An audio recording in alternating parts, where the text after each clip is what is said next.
Wimbi la mawazo limeteka nyara mwanafunzi David Mutua Mutinda, mwanafunzi wa kidato cha pili katika shule ya upili ya Kanziku kwenye wadi ya Kanziku, Kitui Kusini katika kaunti ya Kitui. Mutua, mzaliwa kijiji cha Squatter, kata ndogo ya Kaliakatune, kata ya Ndakane, wadi ya Mudha katika eneo bunge la Kitui Kusini, kupitia barua aliyoandikiwa shuleni mwao, ametufahamisha kwamba amedaiwa karo ya shilingi 41,850 huku akiwaomba Wakenya na viongozi kwa ujumla wamsaidie kama alivyotusimulia. Jina langu naitwa David Mutua Mutinda. Nasomea katika shule ya upili ya Kanziku.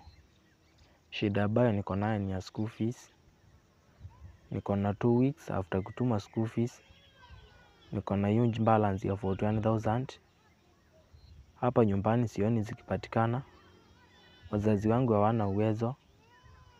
Mwenye ambaye alikuwa anatusaidia ni babangu, na amengojeka ugonjwa wa blood pressure.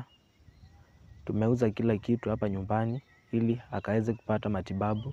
Tafadhali naomba Wakenya na viongozi wa Kitui kwa jumla mnisaidie ili nikaweze kutia bidii masomoni na kutimiza ndoto yangu ya kuwa civil engineer. Na Mungu atubariki sana. My last exam, I earned a mini grade of B+ position 2. KCPE, I earned 306 marks, position 5 at Chwaseni Primary School.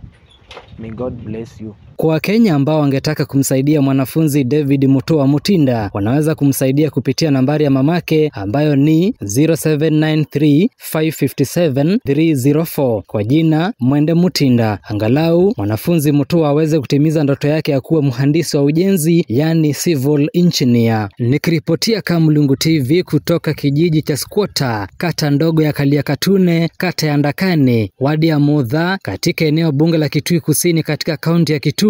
Langu jina ni Francis Kaivelo.